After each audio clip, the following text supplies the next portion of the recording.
How's it going, Jubitarians? This is Bradley Juby, and this is Top 10 Thursday, number 79, for those of you who are keeping track. I decided today, at the last minute, to do Top 10 Simpsons Characters. Because I have loved The Simpsons since I was a kid, even though the more recent episodes I really haven't cared for, because it's been gone on a little too long. But nonetheless, here are my top 10 favorite Simpsons characters. I'll start at number 10 with Grandpa Simpson. Oh, man. World War II vet, father of Homer, grandfather of Bart, Lisa, and Maggie, and just, he's senile but funny, and he still doesn't recognize the state of Missouri. I'll be dead in the cold, cold ground before I recognize Missouri.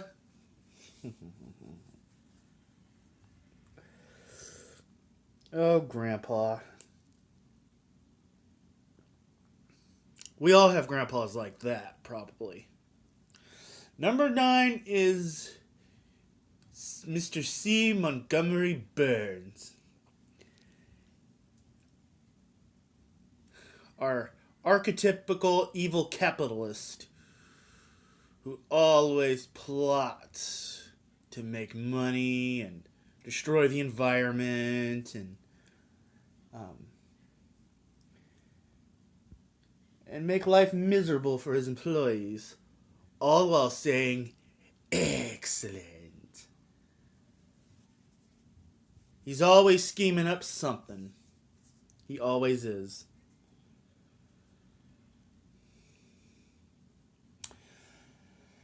Number 8 is the illiterate, wife-swapping, pot-smoking spendocrat himself named Diamond Joe Mayor Quimby.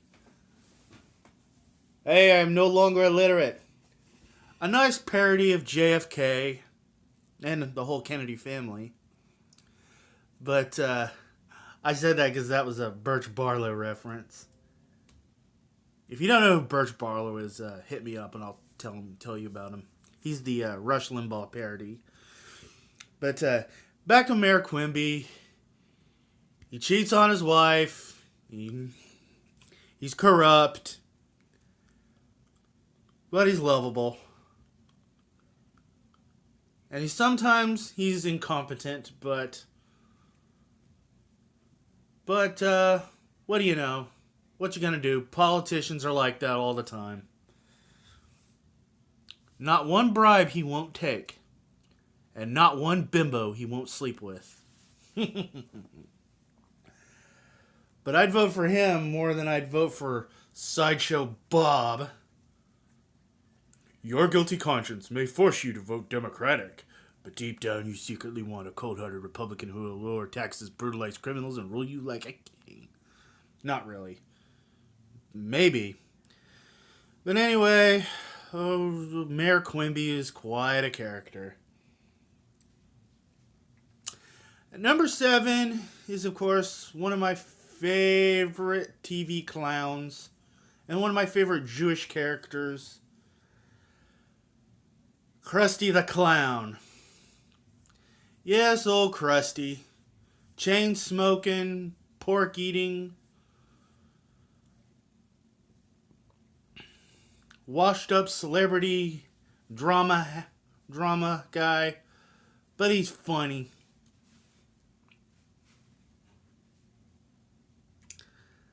Sometimes I have these awkward pauses, but anyway, you just gotta love Krusty the Clown.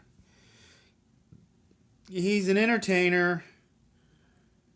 He loves to entertain people, but he just can't get his life together. Even though part of it's because of his dad and his strict religious upbringing, but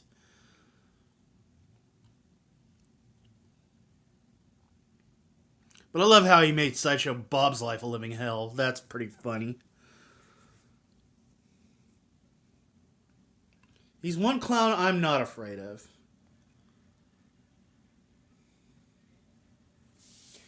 All right, at number 6, we have everybody's favorite dorky little best friend, Milhouse Van Houten. Hey, Bart, you told me there'd be fudgicles. I can't do the voice. I'm not Nancy Cartwright. But anyway. And of course, Milhouse has that unrequited crush on Lisa. Something I never thought would ever resolve. But that's okay. Everybody has a Milhouse in their lives somehow. Everybody. At number 5, we have Ned Flanders, everybody's favorite, overly religious, overly polite neighbor. Oakley dokley.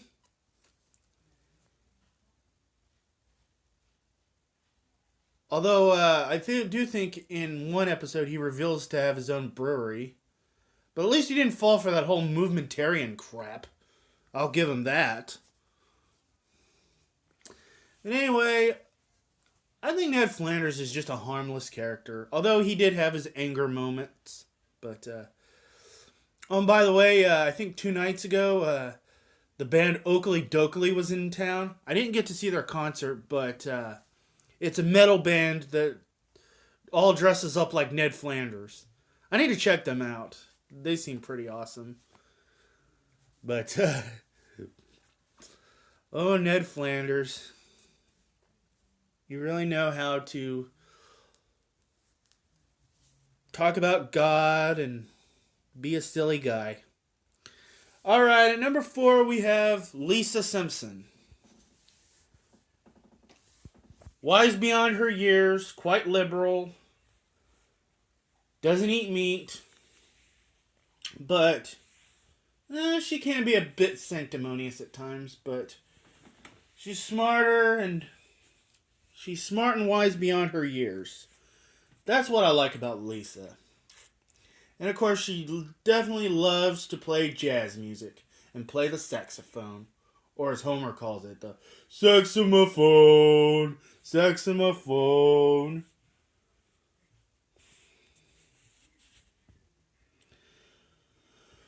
Oh, Lisa.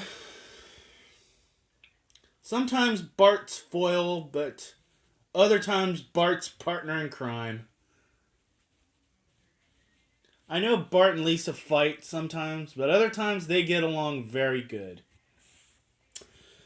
Alright, at number 3, we got the matriarch of the Simpson family, Marge Simpson.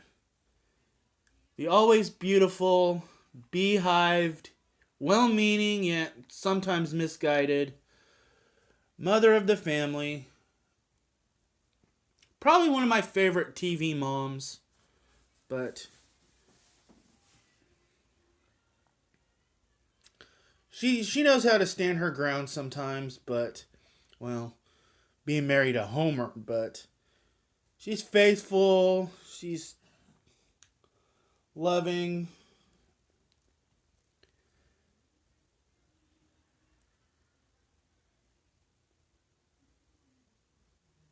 But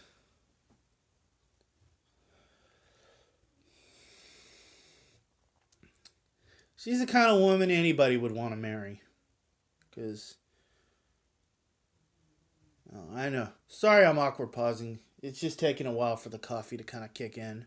Because it is morning.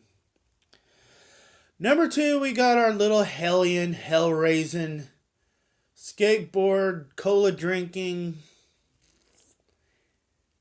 little hellion who says, "Eat my shorts," and that is Bart Simpson. Whether he's messing with megaphones, prank calling Australia, illegally smuggling toads into Australia,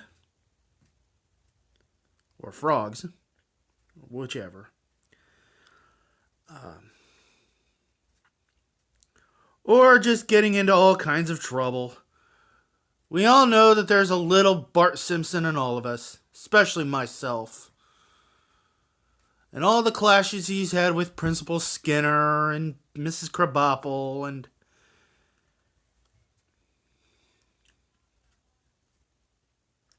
Of course, all his catchphrases. Ay, caramba! Don't have a cow, man.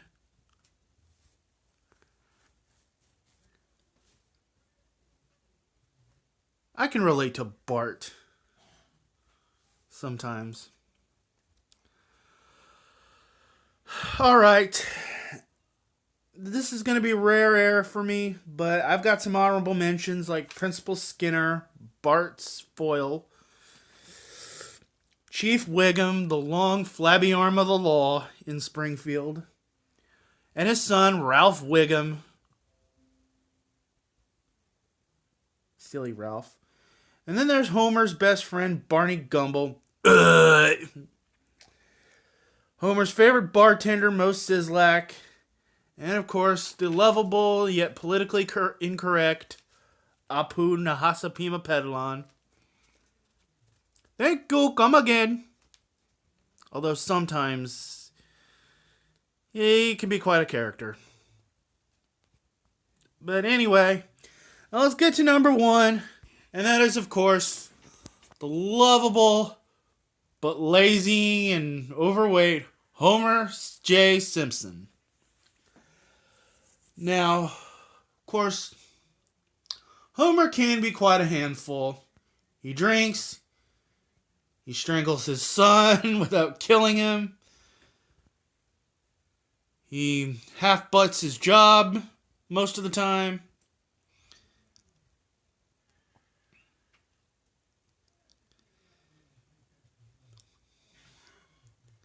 But for some reason, he just seems to get a lot out of life.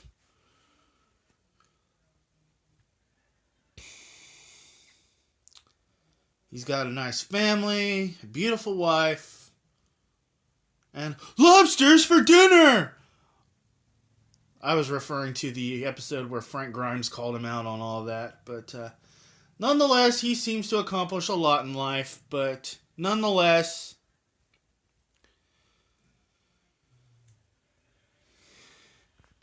I like the fact that whenever he does get into a lot of trouble, he always tries to make it up. Basically, The Simpsons is basically the story of Homer and his odysseys and all that other stuff. Okay, well, that's Top 10 Thursday for this week. Don't forget, Free Format Friday is tomorrow. Get those questions in. Oakley